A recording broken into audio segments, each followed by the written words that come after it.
Hello everyone, welcome to lab today. Glad you're here, hope you're doing well. Today's lab, groundwater. And as you can see in front of me, I have many different sediment samples that we're going to test out today. We're going to test out their porosity and their permeability.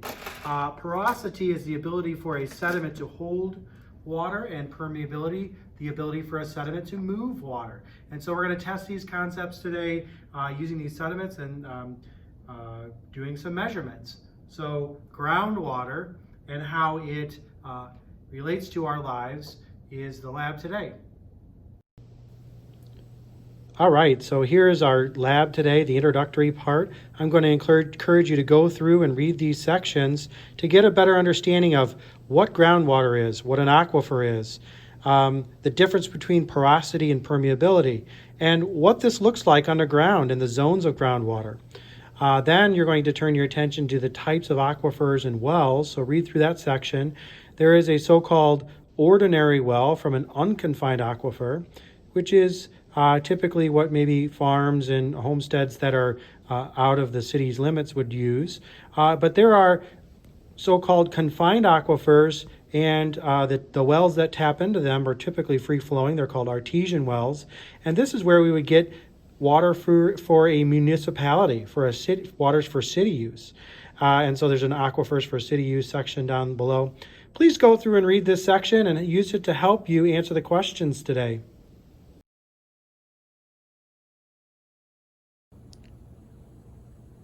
Okay, so here's our lab setup today. You'll note that we have 4 different sediment samples. We have a gravel, a sand, a rounded gravel, and a rounded sort of sand particle. And in each one, I have the sediment sample already pre-measured in the tube. We have 100 milliliters of each sample here, and we're gonna try to figure out how much water each of these holds in between the grains and how fast they move water through them. And so to do that, I have this apparatus. This is a setup where we have the tube was going to be set here on the ring stand. We have a large beaker to catch the water, and then we've got a beaker to measure out the water. And at the bottom of the tube here, we have applied the rubber hose here, and that goes on the bottom of the tube. And then of course the rubber hose has a little hole in it, so we need to make sure that we use a screen in there so that the sediment doesn't get trapped in the hole. So we can put that screen in there like so. Lastly, you can fold the tube over so that and clamp it with this clamp so that the water doesn't move out until we're ready for it to do so. All right, so this is our lab setup today, and I'm going to take you through a quick tour of how much water each of these sediments can hold and how fast water can move through them.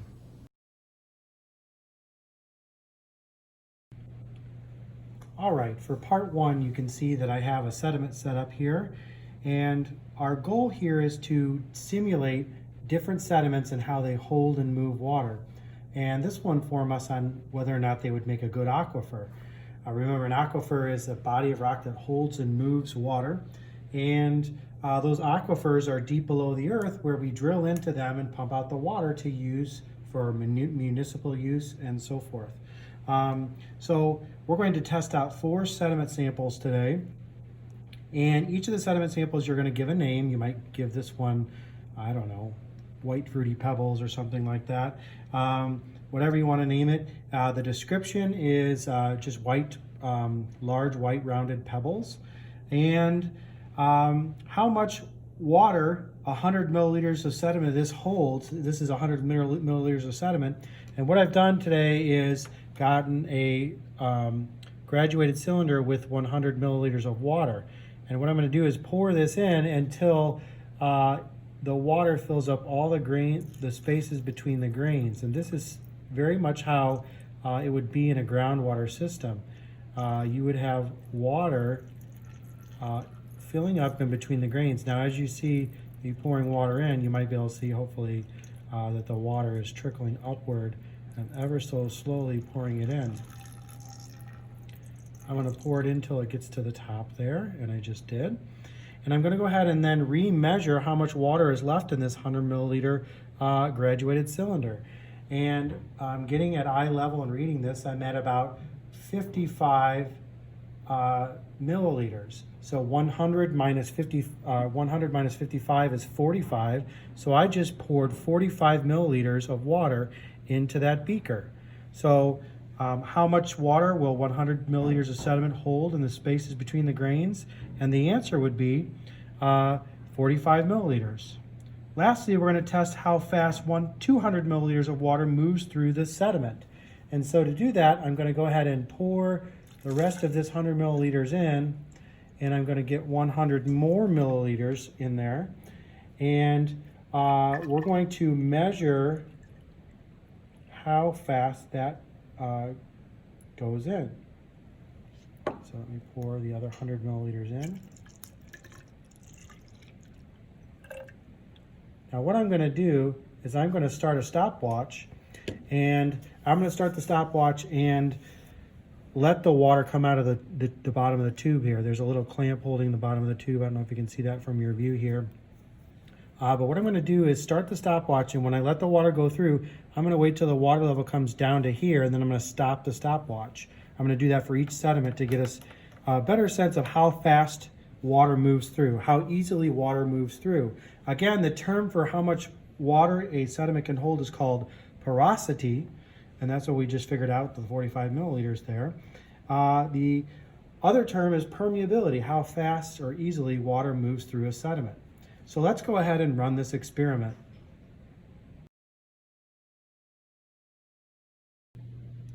All right, this is sediment sample number 1. Let's see how fast water can move through this sediment.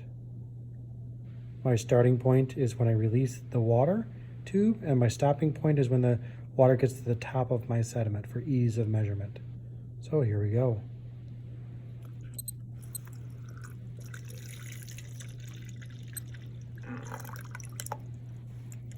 And that was about 3 seconds, 3.3 seconds or so. All right, here I have sediment sample number 2. You can name it whatever you wish. It's of course a sand. And oftentimes sandstone is a type of aquifer that we draw water from. So name it and describe it here. How much water will 100 milliliters of the sediment hold? Well, as you can see, there are 100 milliliters of sediment in here already. So I'm going to go ahead and pour in from my graduated cylinder here. I'm going to pour in with 100 milliliters of water and see how much water is left over in the cylinder. So let's do this. And you can see that the water trickling through the sand. This is very much how water moves through an aquifer. Doing this very slowly here.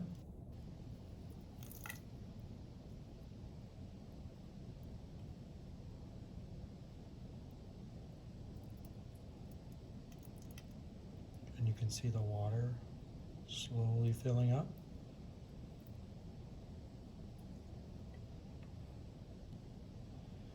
Until we get to a place where all the sediment grains are pretty much filled up with water. I'm going to reread my graduated cylinder to see what kind of water is left over in here. And as I read that, I don't know if we can get that focused in here, but the graduated cylinder reads at about 53 milliliters. Let's see if I can get that more level. We're going to call that 54 milliliters based on how I measured last time. So 54 milliliters. So the last time I had 55 milliliters, that means that there are 40, if I take 54 minus 100, I have 46 milliliters of space between those grains. Now I see that the water's a little bit over the top, but it was on the other sediment as well. So we're right about the same actually though. So for the column that says how much water 100 milliliters of sediment can hold for sample number 2, please write in 46 milliliters. I'm going to go ahead and fill up the tube the rest of the way with the rest of this 100 milliliters plus another 100 milliliters, and we're going to see how fast the water can flow through this one now.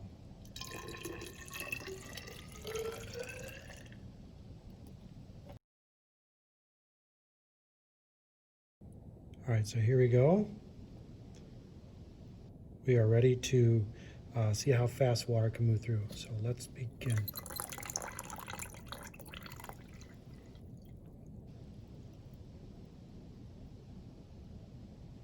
We're still coming down.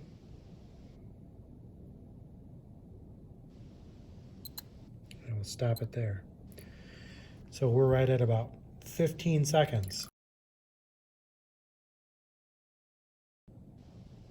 All right, our third sediment sample is a set of beads, white and blue. They're 7mm beads.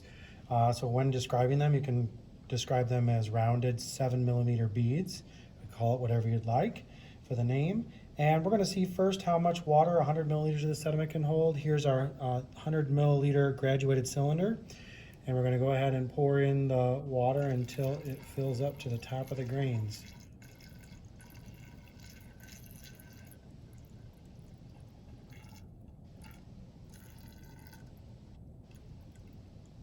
So we get to the top here.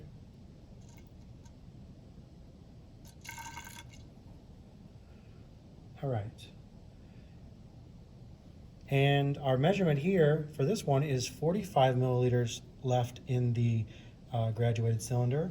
So that means there is 55 milliliters of water in the sediment itself. So this sediment, as opposed to the others, holds about 10 more milliliters.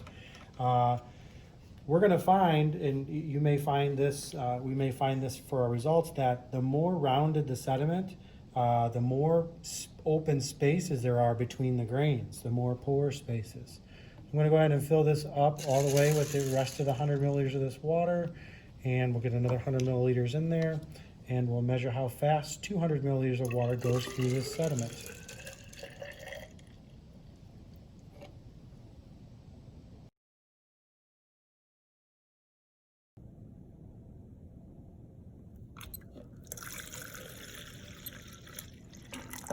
All right, that one was just 2 seconds. Just took 2 seconds for that material to go through.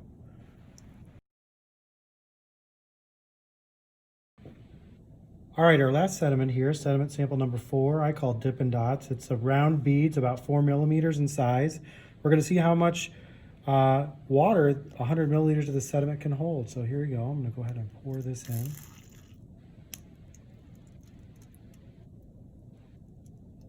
Ever so slowly to control the fill here.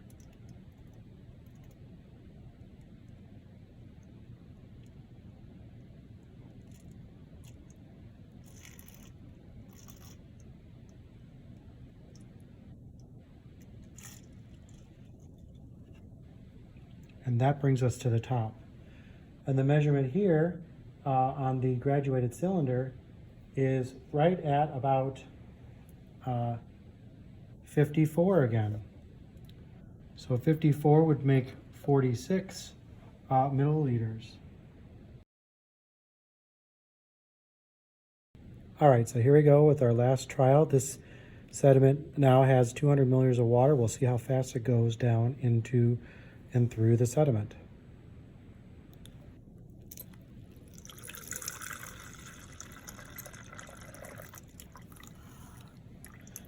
And that reads about 3 seconds.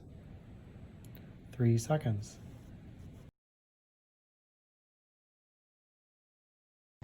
All right, I pause for just a moment to show you my data. Messy as it is, here it is. The amount of water that each of these sediment samples can hold, how fast water moves through the sediment. From the top, sample number 1, 45 milliliters, sample number 2, 46 milliliters, sample number 3, 55 milliliters, sample number 4, 46 milliliters. And then how fast? Sample number 1, 3.3 seconds, sample number 2, 15 seconds, sample number 3, 2 seconds, and sample number 4, 3.19 seconds.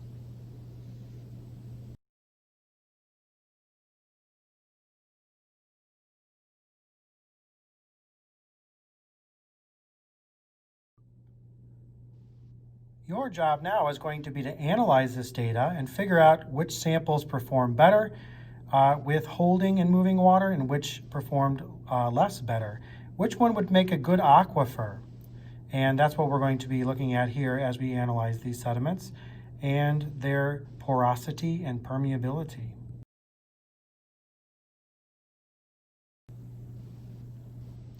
Okay, so here's the analysis for part 2. You're going to go through and use the data from part 1 to answer the questions here and analyze our data today.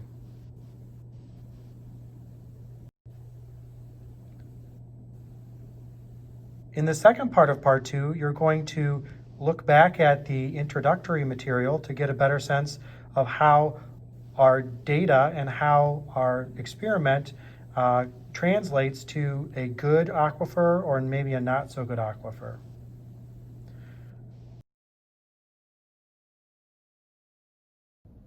Well, I hope you enjoyed the lab today, learning about how our different sediments hold and move water through their porosities and permeabilities, and how we use groundwater in our everyday life, pumping it from the ground to put in our water towers and turning on our tap to have it come out.